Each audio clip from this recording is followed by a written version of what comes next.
하나님의 축복 여러분과 함께 하실 줄로 믿습니다. 양옆 앞뒤로 반갑습니다. 인사 잠깐 나누겠습니다. 세상을 아름답게 만드는 소망. 제목을 한번 읽어볼까요? 세상을 아름답게 만드는 소망. 하나님께서 세상을 만드시고 보시기에 좋았더라 라고 말씀하셨어요. 하나님께서는 세상이 아름답길 원하고 행복하길 원하는 것이 궁극적인 계획입니다. 그러니까 여러분들은 행복하게 사셔야 돼요. 그래서 주님의 뜻이 무엇이냐라고 물어봤을 때 항상 기뻐하고 쉬지 말고 기도하고 범사에 감사하라. 항상 왜 기뻐해야 되냐? 하나님의 뜻이기 때문이에요. 여러분들의 삶이 힘들고 어려운 문제를 다 주님께 맡기고요. 늘 기쁨의 삶이 꼭 되실 줄로 믿습니다. 막상 이렇게 기쁘게 살려고 그러는데 기쁜 일이 없는 거야. 성도님들에게 좀 기쁘게 사십시오. 근데 목사님 상황 보시라고 내가 지금 웃게 생겼냐고. 내가 목사님 몰라서 그렇지 우리 집안이 꼴이 어떻고 직장이 어떻고 뭐가 어떻고 얘기 들어보니까 기쁘지 않겠더라고요. 근데 여러분들 세상의 환경과 조건 보면은요, 기쁠 게 없어요. 정말. 잠시 잠깐 기쁠 수는 있는데 영원하지 않다는 것은 늘 느껴지는 현실인 것 같아요. 근데 하나님은요, 기뻐하래요. 왜 기뻐할까? 성경의 모든 이 답은 오직 예수만을 바라볼 때, 하나님만 바라볼 때 진정한 기쁨이 올 수 있다는 것이에요. 꿈을 가진다는 거, 참 꿈 가진다는 것은 귀하다는 생각이 듭니다. 미국의 독립선언서를 기초한 벤저민 프랭클린, 너무나 위대한 지도자이지요. 그분이 이런 말을 했습니다. 과거의 역사보다 미래의 꿈을 더 좋아한다. 과거에 매여 사는 것이 아니라 앞을 바라보는 것이죠. 앞으로 좋고 복된 일이 많을 것을 생각하고 살아가는 사람들에게 하나님이 좋은 일을 주신다는 것이에요. 샤른이라는 사람이 있습니다. 샤른이라는 사람이 나폴레옹에게 미움을 받아가지고 감옥 속에 들어갔어요. 감옥 속에 들어가고 나니까는 처음에는 면회도 오고 이렇게 사람들이 왔다 갔다 왕래를 했었는데 시간이 1년이 되고 2년이 되고 3년이 되고 하니까 사람들이 찾아오질 않는 것이에요. 아무도 찾아오지 않자 너무나 외로워진 이 사람이 벽을 보고 그리고 땅을 향하면서 그냥 외롭게 처량하게 외쳤어요. 아무도 나를 생각하지 않는구나. 흑기야는 돌로 글씨를 새겼어요. 바닥에다가 아무도 나를 돌보지 않는다. 그러면서 몸이 점점 쇠약해지고 병 들어가지고 좀 더 힘들어지는 것이에요. 그래도 그가 하나님 믿고 있기 때문에 그냥 겨자씨 같은 믿음 가지고 왜 하나님은 원망하듯이 하나님은 나를 돕지 않으실까? 막 이런 허탕한 말만 하고 있는 상황 가운데 어느 날 바닥을 봤더니만요 햇빛이 들어오는데 요만한 싹이 하나 나와 있는 거예요. 이 싹을 보니까는요 왠지 자기같이 느껴지고 연약한 싹인데 그러면서 그때부터 거기다 물을 주기 시작한 거예요. 물을 주고 또 신경 써주고 막 그랬더니만 이게 싹이 조금씩 자라나는 것이에요. 그게 자라나면서 자기도 왠지 모르게 소망을 얻고 힘을 얻는 거예요. 이것이 점점 자라나가지고 결국은 꽃을 피웠어요. 감옥 안에. 그러니까 꽃을 피우는 거 보면서 너무나 기쁘고 너무나 행복했던 것이에요. 참 묘하게 현실은 똑같아. 감옥 속에 있는데 그 꽃 하나 폈다고 해서 자신의 생각이 달라지는 거예요. 너무나 즐거워진 이 사람이 바닥에 써놨던 아무도 돌보지 않는다는 그 글씨를 갖다 싹 지워버리고 뭐라고 써냐면 하나님이 나를 돌보신다. 하나님이 나를 돌보신다. 그렇게 글씨를 바꿔서 써놨어요. 그러고 나서 삶이 오히려 즐거워지는 것이 날마다 싱글벙글 한번 해봐요. 싱글벙글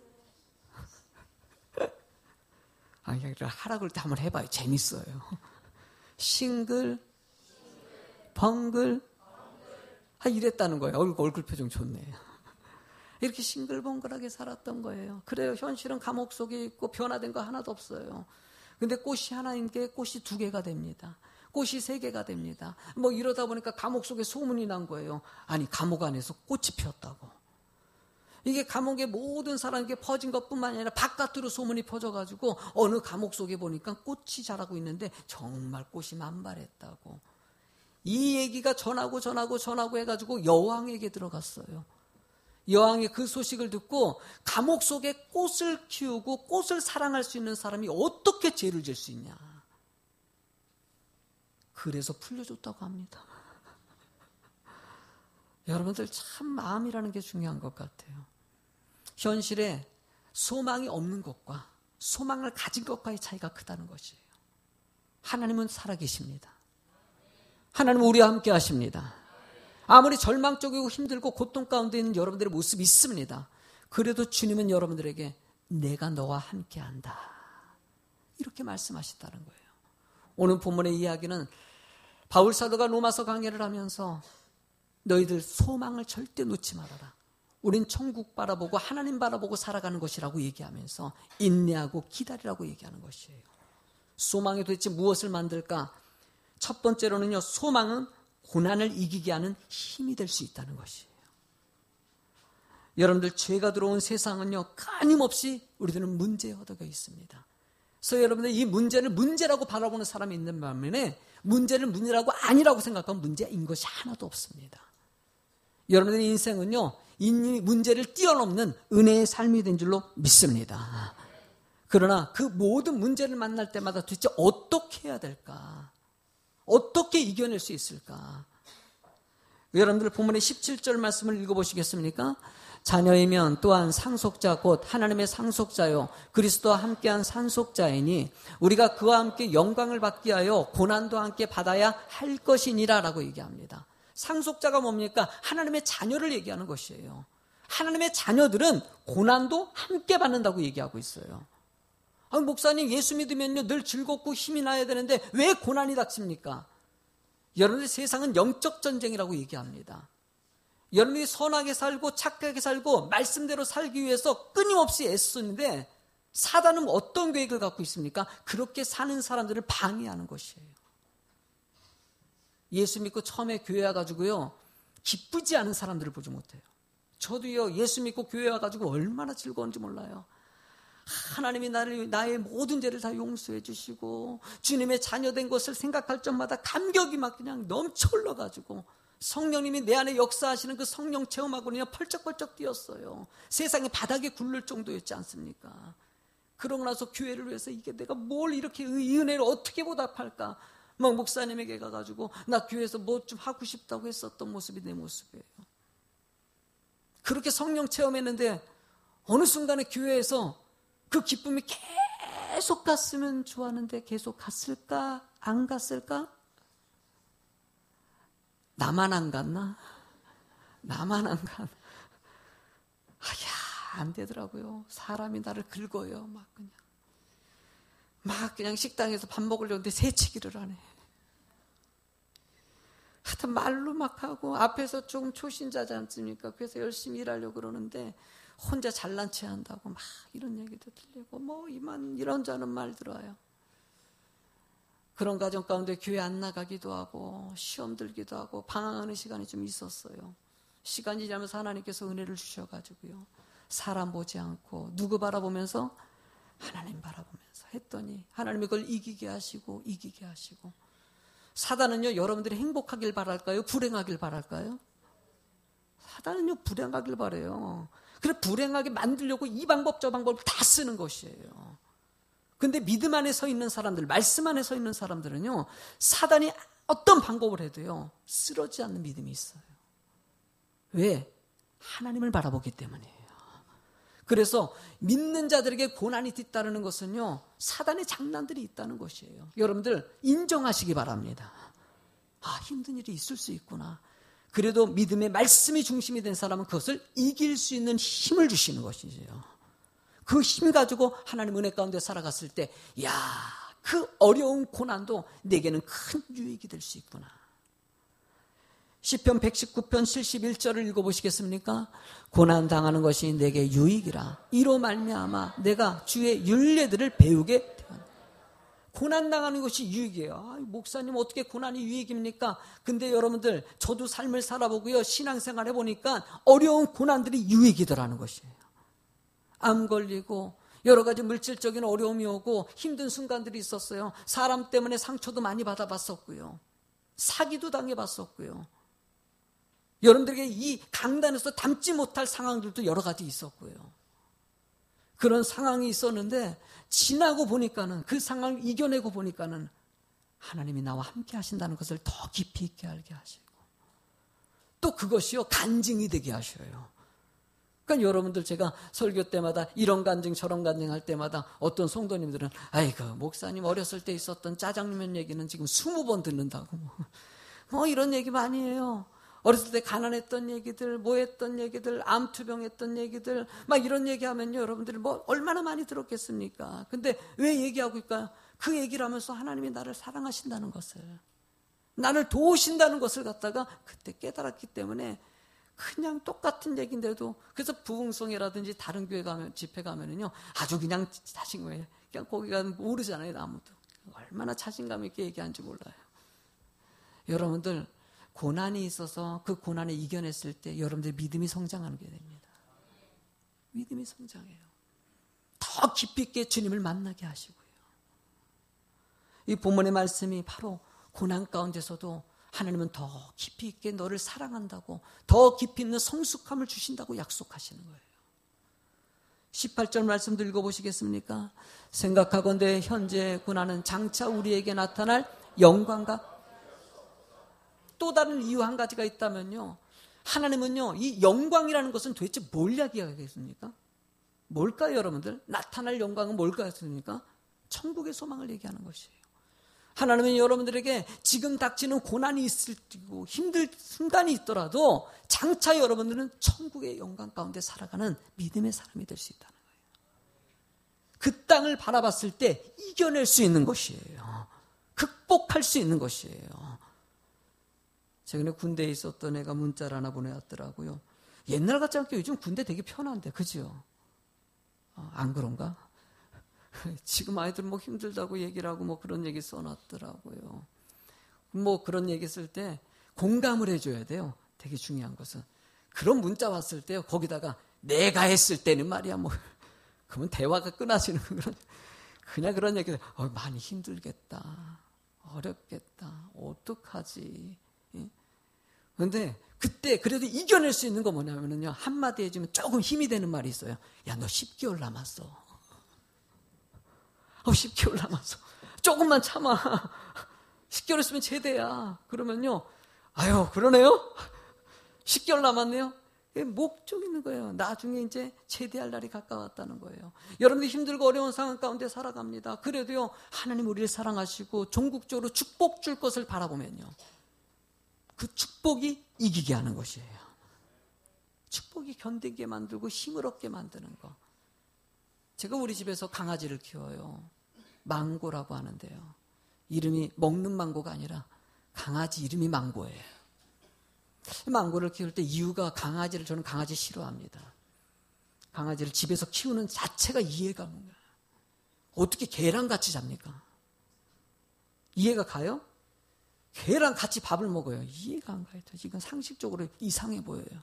근데 내가 지금 그러고 있어요. 개랑 같이 밥을 먹고 같이 잠을 자고 있어. 가끔 잠자다가 얼굴을 돌리면 개가 나를 쳐다보고 있어. 근데 개를 키우게 된 이유가 어떻게 됐냐면요, 사실은 우리가 이제 사택에서 살다 보니까 우리 애들이 상처가 많아요. 은솔이나 은빈이나.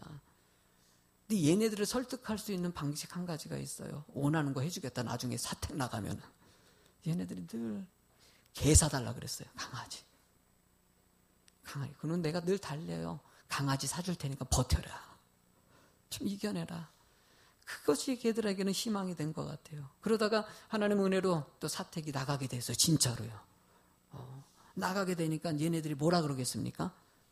나가자는 소리 딱 들리자마자 개 사줘. 그래가지고 강아지를 갖다 키우게 됐어요. 그래요, 여러분들, 그런 사소한 거 강아지 한 마리, 그것도 여러 가지 현실적으로 어려운 걸 이길 수 있는 동기가 되는 것 같이, 우리는 그것보다 더 큰 천국의 소망이 있지 않습니까? 충분히 여러분들이 행복할 수 있다는 것이에요. 하나님은 그 소망을 가지고 살아가는 사람들에게 지금 닥치는 어려운 일들은요, 사실 시간 지나면 별거 아닙니다. 장차 큰 축복이 있기 때문이에요. 그런 사람들에게 두 번째로는요, 소망을 가진 사람들에게는 제약된 세상을 회복하게 만드는 힘이 거기서 나옵니다. 여러분뿐만이 아니라 세상도 아름답게 만들 수 있다는 것이에요. 여러분들 최근에 미국 총기 난사 사건이 있었어요. 이제 이게 너무 많이 일어나니까는요, 사실 이게 심각합니다. 왜냐하면 20, 30년 전만 해도 총기 사건 같은 거 미국에서 일어난 거는 뭐 1년에 몇 번밖에 안 일어나고, 근데 최근에는요, 며칠에 한 번씩 일어나고 있어요. 근데 이번 총기 사건은요, 70세 교사가 기지를 발휘해가지고 아이가 2명밖에 죽지 않는. 왜냐하면 이 교사가 그 총기 난사하는 면을 갖다가 발견하고 나서 문을 갖다가 폐쇄시키고 그냥 필사적으로 막은 거예요. 그 난사범이 막 뚫고 들어갔는데 포기하고 그냥 눈에 보이는 사람 그 애기 화장실 간 2명만 죽이고 끝났다는 거예요. 그리고 자기가 자결하고 가지고 자살하고 끝난 거예요. 지금 며칠 전에 일어났던 일이죠. 막 이런 일이 일어나는 거 보면 세상 왜 이렇게 악해질까? 점점 이런 일들이 더 커지면 커졌지 적어지질 않아요. 요즘에 주일학교 아이들 범죄 사건이 늘어나고 있어요. 아십니까? 청소년 범죄가 점점 늘어나는 걸 아십니까? 가정 문제가 점점 심각해지는 거 아시고 있습니까? 악한 음란의 사건들이 지금 점점 넘쳐나고 있는 거 아시고 계십니까? 가정이 파괴되고 있고 질서가 무너지고 있어요. 저는 이런 얘기할 때마다 늘 느끼는 건 왜 세상이 이렇게 가는데 교회가 잠잠하냐 이거죠. 교회는 세상을 변화시키는 중심에 있기를 원하셔요. 여러분들이 그 역할을 감당할 때 세상은 아름다워질 수 있다는 것이에요. 왜 세상이 이렇게 악해졌을까? 겉으로 보기엔 풍요롭고 환경이 너무나 좋아졌어요. 이제 말만 하면은요, 모든 것을 해결해요. 불 켜라 그러면 불 켜주기도 하고, 나 지금 외로운데 음악 좀 틀어줘 그러면 그 음악을 틀어줘요, 내가요. 와, 세상이 이렇게 좋아지는데 점점 외로워지고 더 악해지는 현실들. 이유는 본문에 여러분들 22절 말씀을 읽어보시겠습니까? 피조물이 다 이제까지는 함께 탄식하며 함께 고통을 겪는 것이 있는 것을 우리가, 이 말이 뭐냐면요, 피조물, 세상의 모든 지어놓은 것들이 타락해버렸다는 것이에요. 누구 때문에? 우리 때문이에요. 우리가 죄악 가운데 거했기 때문에 세상도 타락해버렸고 세상도 고통받고 세상도 어두워졌다는 것이에요. 죄를 떠나서는 살지 못하는 생활 가운데 놓여 있다는 것입니다. 여러분들, 앞으로도 살인사건이 일어날까 안 일어날까요? 일어납니다. 오늘 뉴스에 있었던 사건들이 내일은 끝날 거라고 생각하는데 착각하지 마십시오. 내일 또 친문에 사건들은 일어납니다. 죄가 들어온 세상에는요, 그럴 수 있다는 거예요. 여러분들, 세상이 악한 것들이 있다는 것을 일단 인정하는 사람들. 20절엔 더 나아가지고 이렇게 얘기합니다. 피조물이 허무한데 굴복하는 것은 자기 뜻이 아니요 오직 굴복하게 하시는 이로 말미암니라. 이 말이 무엇이냐면요, 세상의 피조물들이 허무해지는 것을 하나님이 그냥 인정했다는 것이에요. 왜 인정하냐? 우리 때문에 그런 것이기 때문에. 너희 때문에 세상이 악해졌다는 것이에요. 이 얘기를 왜 알고 계십니까? 우리 때문에 세상이 악해졌기 때문에 하나님은 우리 때문에 회복하기를 원하신다는 거예요. 그래서 19절 말씀 크게 읽어보세요. 시작. 피조물이 고대하는 바는 하나님의 아들들이 나타나는 것이니. 할렐루야. 피조물들이 간절히 이 세상이 원하는 것은요, 하나님의 아들들이 나타나기를 원하신다는 거예요. 여러분들이 하나님 은혜 가운데 살기를 원하신다는 거예요. 여러분들이 세상을 좀 아름답게 만들길 원하신다는 거예요. 뉴스 보고 주변의 사람들을 보니까 온갖 악한 것 같이 느껴지십니까? 어떻게 저런 인간이 있을까라고 생각하십니까? 그래요. 그런 사람이 있을 수 있어요. 그럴 때마다 여러분들이 그러지 마십시오.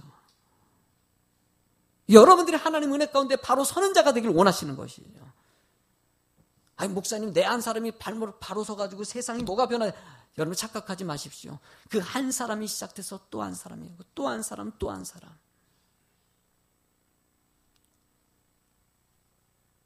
21절 말씀도 읽어보시겠습니까? 그 바라는 것은 피조물도 썩어짐의 종노릇한 데서 해방되어 하나님의 자녀들의 영광의 자유에 이르는 것이, 종노릇하는 것이 아니라 자유함을 얻기를 원하신다는 거예요. 세상의 모든 만물들이 악한 사단의 권세에 종노릇하고 끌려가고 허무해지고 낙심하고 좌절과 분쟁과 악한 것들이 가득한 이 세대 가운데 하나님은 영적인 믿음의 사람들을 통해서 행복하고 즐거워지길 원하신다는 거예요. 여러분, 그래서 생각은 순간인 것 같아요. 제가 이 말씀이 은혜가 되는 것은 내가 참 이 설교자로 쓴다는 게 감사한 것은요, 성도님들 가끔 보면은요, 말씀 예배들을 오면은요, 목사는 눈치가 있어요. 성도님 뭐 힘든 분들이 있어요. 딱 보면은요, 오늘은 그래도 은혜스럽네. 그랬더니 모르죠. 그래도 딱 보면은요, 되게 힘들게 지쳐있는 눈빛이 느껴져요. 마음이 참 짠해요. 근데 그러머니 또 말씀 듣고 나서 끝나고, 목사님 오늘 너무나 감사했어요. 나 너무나 힘들었었는데 귀한 말씀이 나에게 힘이 되네요. 참 그게 은혜가 되는 것 같아요. 뭔가 누군가에게 힘을 실어줄 수 있다는 거. 근데 내가 심어주는 것입니까? 말씀이 그런 거예요.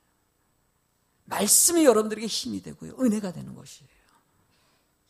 그런 하나님의 은혜 받는 사람들을 통해서 세상이 조금씩 번져나서 세상이 아름다워지고, 종국적인 세상에 이런 악한 것들이 회복되어서 아름다운 공동체를 만들 수 있다는 거예요.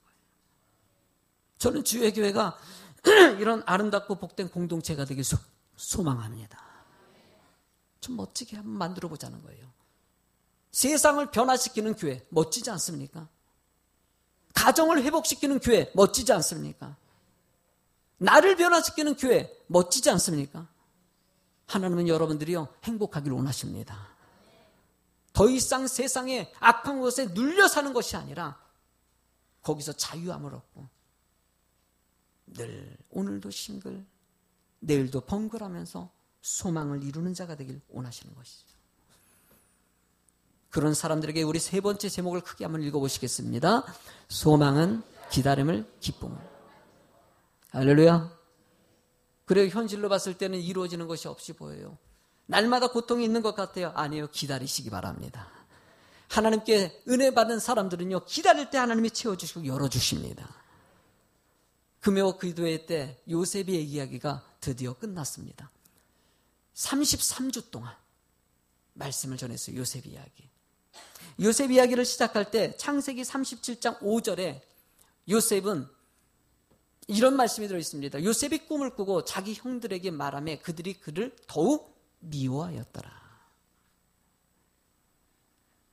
요셉의 이야기는 시작은 요셉이 꿈을 꾸는 데서 시작됩니다. 요셉이 꿈을 꾸니까 형제들이 자기에게 절하는 것이에요. 와, 너무 재밌어요. 그래서 형들 다 모여봐. 나중에 네 꿈을 꿨더니 형들이 나한테 절을 한대. 형들이 열받아요, 안 받아요? 가뜩이나 야곱이 요셉을 너무 이뻐해가지고 자기들은 그냥 싸구려 옷을 입혀주는데 그냥 요셉만 아디다스에다가 나이키에다가 막 좋은 것만 다 입혀주니 미워요, 안 입어요? 얼마나 믿겠습니까? 미운 그 녀석이 와가지고요, 형들이 자기한테 절을까지 할 거래. 얼마나 화가 나겠습니까? 그 요셉을 나중에 죽이려고 했는데 죽이는 것을 너무 심하다 그래가지고 결국은 노예로 팔아버리지 않습니까? 여러분들 형제들에게 노예로 팔려봤습니까? 팔려보지 않았으면 말을 하지 마세요. 이게 경험한 사람만 알겠지. 진짜 팔려보면 비참할 것 같아요. 만약에 우리 형님이 나를 갖다 노예로 팔았다. 그러면 나는 어떨까요? 너무나 속상할 것 같아요. 형이 그럴 수가 있냐고. 근데 요셉은요, 여러분 노예로 팔려가도 원망을 해요, 안 해요? 원망 나올 것 같아요. 누구한테 한 변이라도 할 것 같아요. 아니, 얘기 좀 들어보세요. 내가 잘못한 게 뭐가 있냐고. 근데 어떻게 형제들이 나를 갖다 파냐고. 가족인데 이럴 수 있냐고. 이렇게 따질 텐데 요셉은 그런 따지는 부분이 안 나와요. 따지지 않았기 때문에 노예로 끌려가가지고 노비로 살면서 원망했더라면요, 보디발에게 인정받지 못했을 거예요. 그냥 이전 것은 다 지나갔으니 그냥 앞으로 내 현실을 인정하고 꿈만 바라보고 열심히 살았던 것이에요. 늘 그런 일들은 벌어져요. 가족들에게 버림받는 일도 벌어질 수 있어요. 그래도 그 안에서 열심히 그냥 나는 요비로서 열심히 하자 애쓰니까는 이 주인에게 인정받아서 총무까지 되지 않습니까?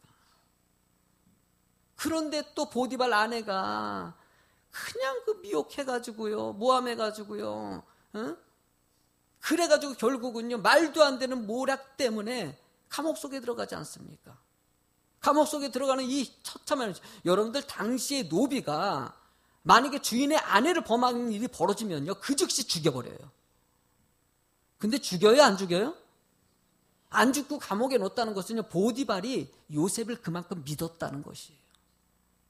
살려줬다는 것이에요. 그러면은 요셉 입장에서는요, 보디발에게 가가지고요, 항변 좀 할 거야. 뭐 좀 살려달라고, 나 아니라고 변명할 때 변명하는 내용이 담겨져 있어요, 안 담겨져 있어요?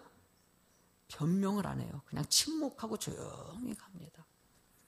세상이 나를 외면하던, 세상이 나를 모략해가지고 감옥 속에 집어넣던, 나를 힘들게 만들건 침묵하고 하나님만 바라봤던 요셉, 꿈을 바라봤던 요셉에게 결국은 애굽의 총리가 됩니다. 총리가 되고 나서 드디어는 형제들을 만납니다. 형제를 만나고 창세기 45장 5절에 이렇게 얘기합니다. 읽어보세요.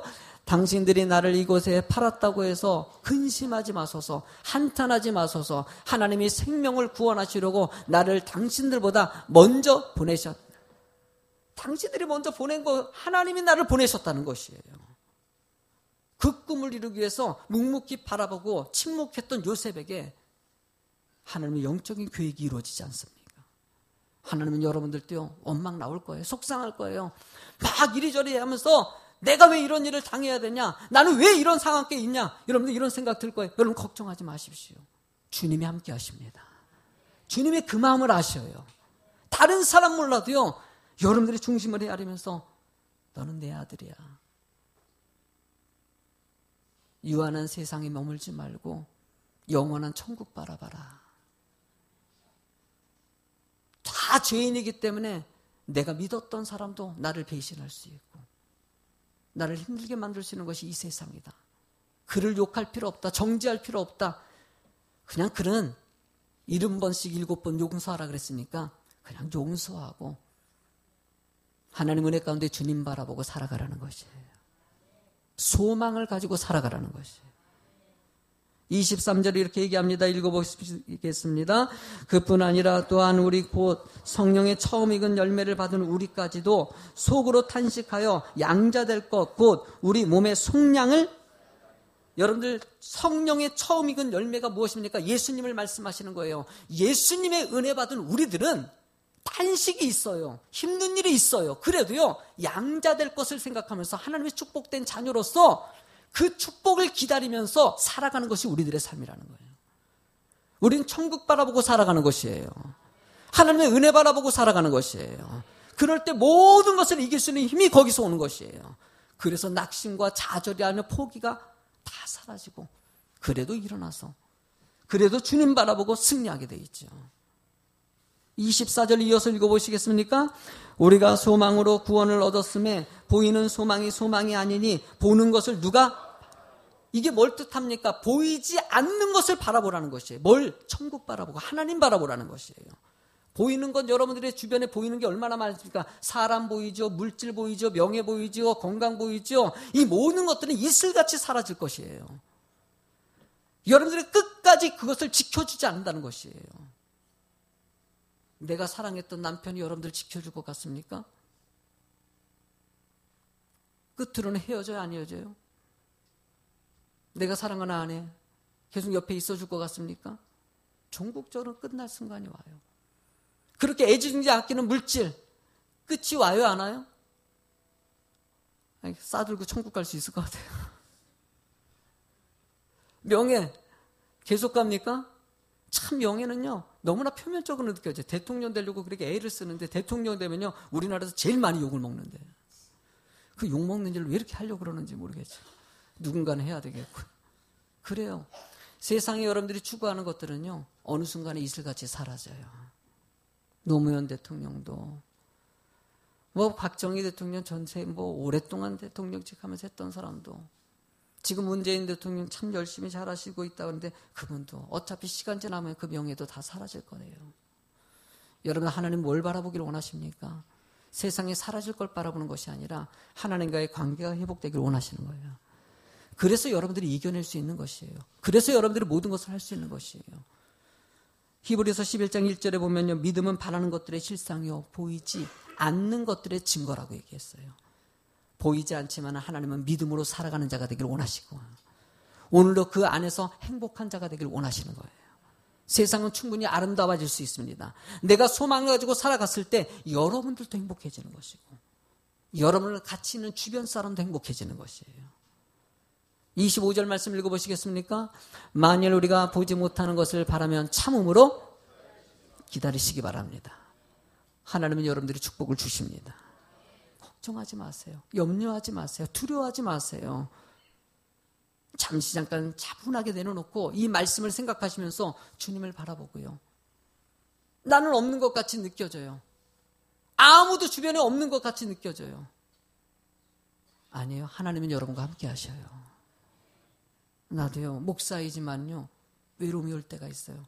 그 외로움이 올 때 자꾸 사단은요, 사람을 찾고 환경을 찾기를 자꾸 원해요. 아니요, 하나님은 그럴 때 하나님을 찾는 자가 되길 원하세요. 그리고 그 손을 잡아줄 때 그 손에 여러분들 요청하는 것에 손을 잡으십시오. 그러면 다시 여러분들 일어서서 그 속에 있는 모든 상처들이 조금씩 치료되고요. 그 치료됨을 통해서 이 상처받은 내가 또 다른 상처받은 사람들을 치료할 수 있는 사람이 되는 것이에요. 향수를 뿌리면은요, 겉으로는 보이지 않는데 지나가면 냄새가 나요, 안 나요? 나요. 나지 않습니까? 지난번에도 아이들이 고기를 구워 먹었는데 딱 들어가니까 고기 냄새가 쫙 퍼져가지고 나도 좀 고기 좀 먹자고 했는데 다 떨어졌다고 그러더라고요. 그래요. 냄새 한 가지만 가지고도요, 사람들의 호기심을 자극하지 않습니까? 하나님은 여러분들의 행동들 한 가지가 세상 사람들을 자극하게 만듭니다. 낙심 가운데 있는 사람들에게 희망을 줄 수 있다는 것이에요. 우리 성도님들이 그런 은혜의 소망을 간직하고 살아가는 여러분이 되길 주의 이름으로 축원합니다.